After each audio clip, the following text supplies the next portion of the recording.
আজকে বিভিন্ন রাজনৈতিক দল হঠাৎ করে জানেন আপনারা যে নতুন মুখে কথা ফুটলে বাচ্চারা যেভাবে কথা বলে না, আবল তাবল প্রলাপ বকতে থাকে। অনেক দল, অনেক ব্যক্তি যারা আজকে কথাবার্তা বলছেন, এমনভাবে কথাবার্তা বলছেন আমি মাঝে মাঝে হঠাৎ সুযোগ হয় টেলিভিশনের সামনে দেখি ওনারা কথাবার্তা বলেন, মনে হয় যে বিএনপি যেন আওয়ামী লীগের দোসর। ইলেকট্রা রেফ্রিজারেটর, খাবার তাজা তো জীবন তাজা। ইলেকট্রা, ফ্রিজের রাজা। বিএনপিকে আওয়ামী শিবিরের দিকে ঠেলে দেওয়ার চেষ্টা করা হচ্ছে।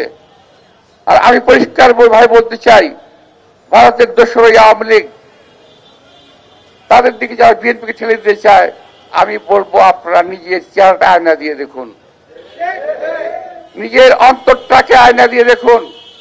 দেশবাসীকে আজকে ফাঁকি দেওয়ার চেষ্টা করবেন না। বিএনপি 17 বছর রাজপথে লড়াই করেছে।